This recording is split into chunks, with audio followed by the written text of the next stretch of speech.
But actually, this is actually a good time to bring up another local story. We're going to be switching gears a little bit, but this is something that's near and dear to your heart, I believe. Oh my gosh, yes. Oh, I wanted to cry when I saw this. Former East Orange resident Jahan Dotson drafted in the first round by Washington.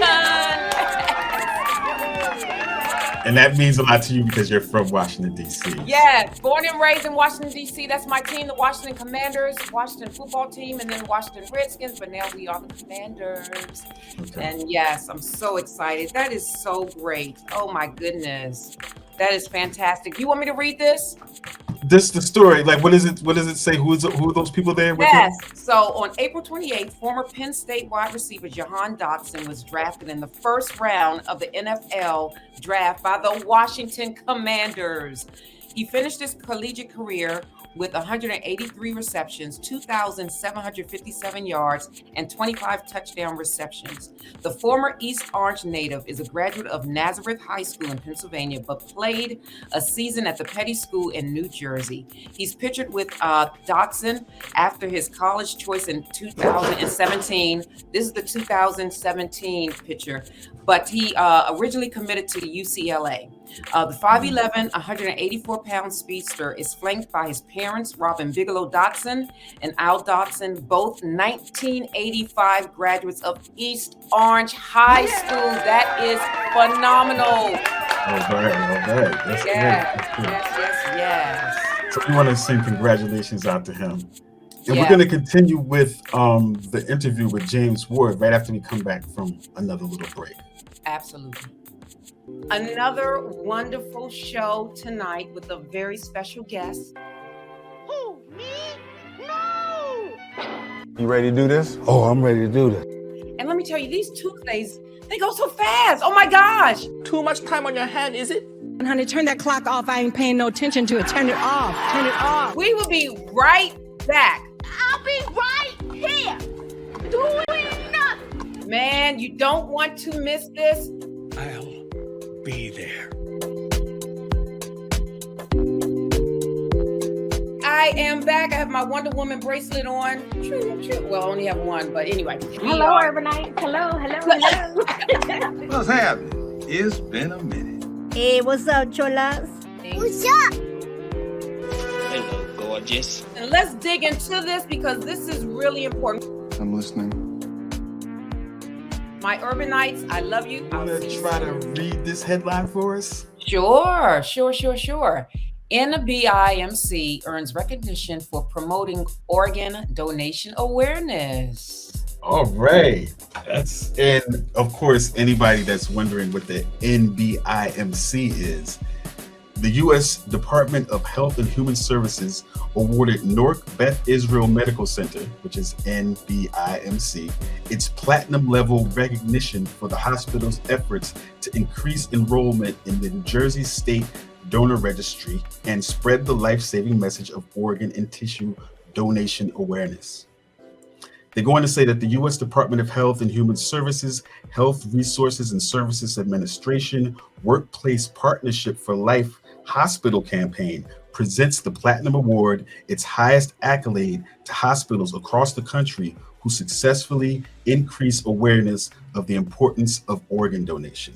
So our local hospital here, Newark Beth Israel Medical Center. Wow, I could ring my bell for them. Yeah, they got a Platinum Award.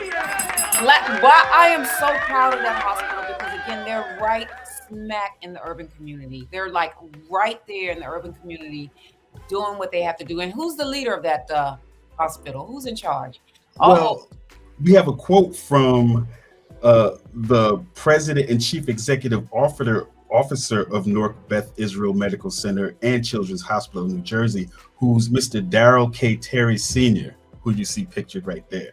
He said, Newark Beth Israel is honored to receive this recognition and committed to delivering life-saving transplants as one of the top 15 heart transplant programs in the nation and the only lung transplant program in New Jersey.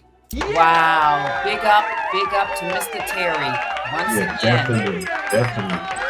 And of course, you know, these stories that we're reading tonight are coming from the Essex Times newspaper. That's this month's edition, as you might have seen on on the scroll there.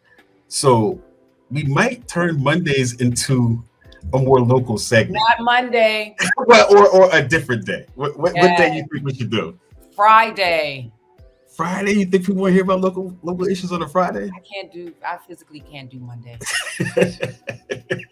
Just physically can't there because we got the show, the main show tomorrow. There's no way I can do Monday, Tuesday. Oh no. So we got to spread it out a little bit. We got to spread it out. Okay, we got to spread it out. Absolutely. I mean, we'll see. Urbanites, you chime in. Yeah, maybe the Urbanites will tell us what they think will be the best day to do some local news. Maybe there's a local news, special good day for local news. Well, thank Google. I Googled my symptoms. Never do that. And I really would love to get that out of my brain. I've seen it. It's disgusting. Something about Elisa. There's something about Elisa. Oh, Lisa. I love that. Like, oh, dun, dun, dun, dun. Yes. You have to be accountable for what you did. Me? What? I regret nothing. The end. Did I do something I shouldn't have done? It's confusing. What? Am I missing something? What the hell is going on? Like, I do not understand. What is this woman talking about? What you talking about, Willis? I don't want a dissertation. I just want an apology. I'm sorry you think you deserve an apology. You deserve 2 flushes. Get out of here, Uncle Peanut. Bye. All right, so now he's blaming the weed. This is the whole Shaggy thing. It wasn't me. All right, so what do we have up next, Curtis? Here we go. Well, our first story is because of today's date. If you want to check that. On this day, May 10th, 1740, South Carolina enacts the Negro Act of 1740, empowering masters to whip and kill enslaved people who violate the law by growing their own food, learning to read, gathering in groups, or earning money. Don't know about the Negro Act? Glad you asked. So that is really crazy. Right, and this Negro Act in South Carolina came up in 1740. This is before the independence and before America became its own state. And so it was just 13 colonies back then, right? But the reason why that actually happened, okay, was because about 9 months earlier, all right, also in South Carolina, this happened. If you want to read that. Okay, the Stono Rebellion, 1739. The Stono Rebellion, the largest slave insurrection in the British North America, began nearby on September 9th, 1739. About 20 Africans raided a store near Wallace Creek, a branch of the Stono River. Taking guns and other weapons, they killed 2 shopkeepers. The rebels marched south toward promised freedom in Spanish Florida, waving flags, beating drums, and shouting liberty. But they went further south. Well, what happened was, no, they actually all got captured. They all got captured and killed. No, they actually all got captured and killed. The wrong direction. They didn't know about the North Star. Well, actually, going in the wrong direction, man. No, well, actually, like back then, what happened was, and they didn't kill just 2 people. Actually, as they went from plantation to plantation rebelling, they gathered other slaves to come with them, and it ended up being about 50 of them that were part of this insurrection, this rebellion against slavery. These slaves, they rose up against their master, and they ended up killing 25 people. Wow. But then 25 white people, slave owners and stuff like that. But then the white people got it back under control. Once they hit this one place, they were outnumbered, and they got lynched after that. Oh. So, but that was a slave rebellion that happened, which caused that 9 months later, that Negro Act. The Negro Act. It was like, don't let these people read. Don't let them. I said policy. Remember, I said policy. Your elected politicians, they can determine your mental health. I mean, it's crazy when you think about it.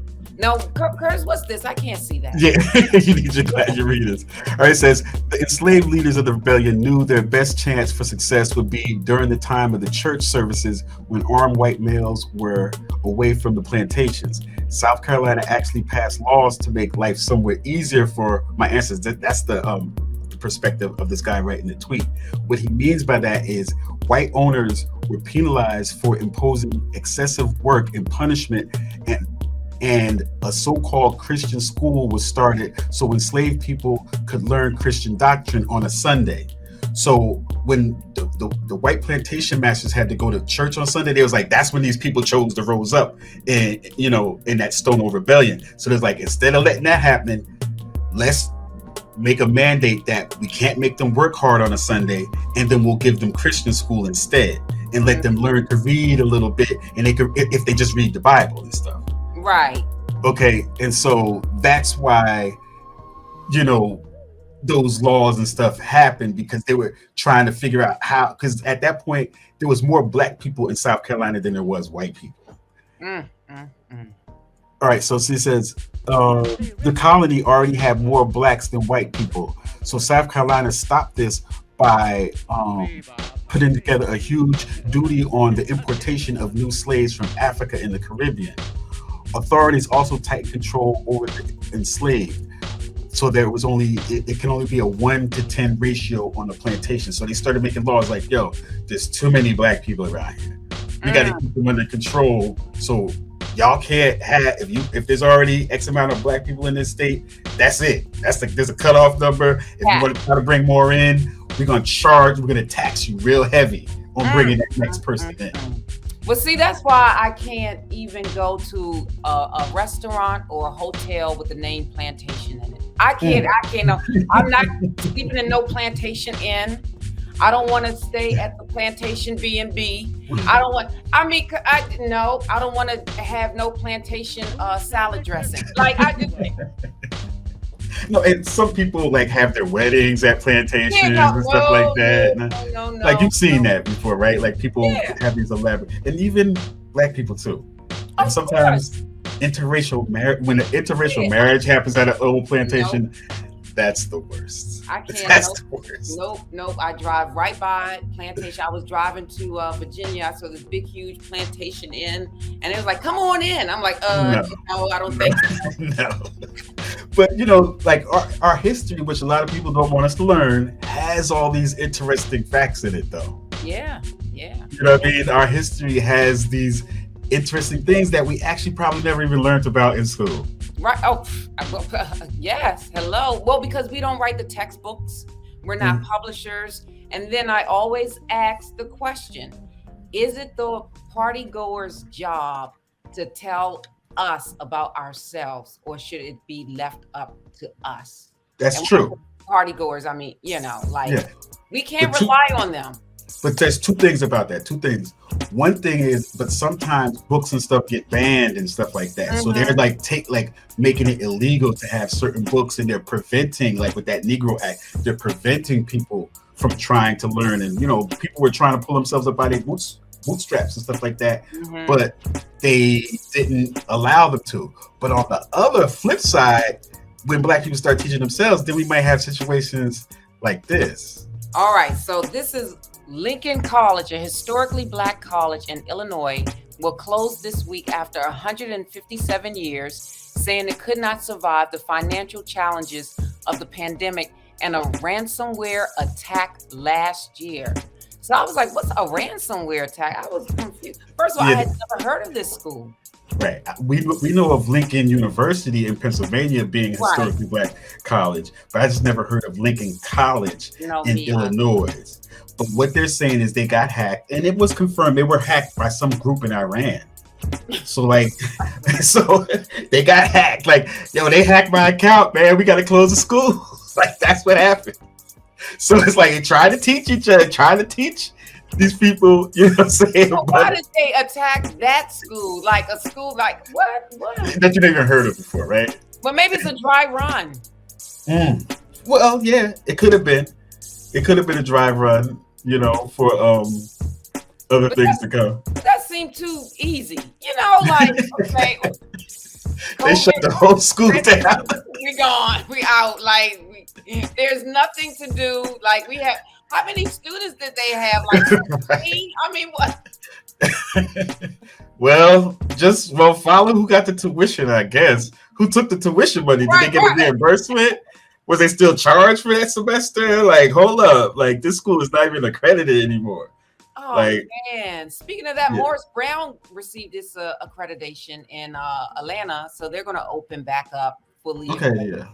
Well, that's good. That's a good thing. So, and plus, there are, very legitimate HBCUs out there, Absolutely. Howard, Hampton, right. And Howard, and Morgan, and Morehouse, and Spelman. State. I can go boom, boom, boom, boom, but I've never heard of Lincoln College. And actually, a lot of our more successful people that end up coming out of the Black community, it seems, and like whether it be in politics or sports or any of these, in like lots of different major fields, they come from HBCUs. Yeah, doctors. We produce the most doctors. But actually, also to the sports people too. Remember, we did those stories about how Deion Sanders recruited some players to one of the HBCUs or whatever, and and there's a lot of and the PWIs don't really understand how these HBCUs are so successful, but our vice president comes from an HBCU as well. That is correct. Howard University in the heart of Washington, D.C. Right down the street where you used to live. I used to live, my old stomping ground, Georgia Avenue. Right. Coming out the gate, what would you like to? I'm coming out of the gate hot. No, it looks like I'm dressed for the rodeo, but I'm not. I'm a cowboy. You never know, right? All right. You never know. Maybe you'll even enjoy yourself. You never know what's hiding under the hard shell of a clam. Oh, yes. So normally in the Black community, we ask, where your people from? Where did she come from? She's a comedian. In your opinion, how did that happen? Y'all want to know my honest opinion? Do you really want my opinion? Election time is upon us. So why do you think people choose the same candidates over and over, but they want something different? Like, I don't understand that mentality. Every vote counts. You're not gonna vote, don't complain, period. Nobody likes hanging out with people who complain all the time. Basically the information that you get here is priceless. It really is. The thing about freedom is it's cheap, but it's priceless at the same time. Ask someone that doesn't have it. Wake up. The time for change is now. So thank you so very much for enlightening me, and I'm sure some of my Urbanites, those are my guests, my Urbanites, as you can tell when I say Urbanites. They're I like that. Fantastic. Yes, the Urbanites. We rock and roll. Yes. Yeah, I get a shirt. Urbanites. Wrap things up fully. There's one more story that we want to take a look at from the Essex Times. Just a little tidbit of information, because actually he touched on one aspect of it. There's still being a pandemic in some sense, but if you want to read the title right there, I'll take you through the rest of the story. Oh, okay. So Uber and Lyft drops mask mandate for both riders and drivers. Right. And again, these are from the Essex Times, which you can pick up locally. It's a division of the Whitney Publishing Group that's put out by Tinsley Whitney here, local from East Orange, actually. Local publisher that puts this free newspaper. It's free. You'll see it on Dunkin' Donuts and City Hall, the libraries, all throughout Essex County. But basically, Uber and Lyft, the rideshare companies, they're easing their protocols on COVID-19. So rideshare companies Uber and Lyft made face masks optional for both passengers and drivers on April 19th after the Transportation Security Administration said it would no longer enforce the federal transportation mask mandate. Now, they said in a statement, though, that, and they sent notice out to all their customers along with a note to their drivers that says, quote, masks are no longer required, but they're still recommended. The CDC still recommends wearing a mask if you have certain personal risk factors and or high transmission levels in your area. Remember, many people may still feel safer wearing a mask because of personal or family health situations, so please be respectful of their preferences. That was put out by the company Uber.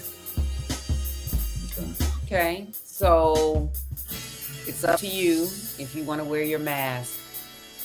And you got to take it on your own personal safety concerns. If you have a family member that you live with, an elderly family member that might have pre-existing conditions or something like that, you might want to consider wearing a mask when you do that. But they also changed another policy at Uber.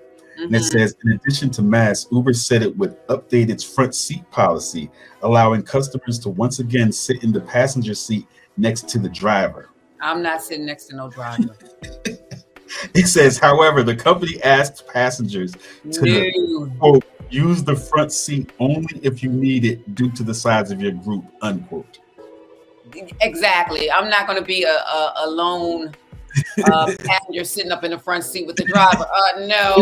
Like y'all going, like y'all together. What is that? Right. I'm like, no.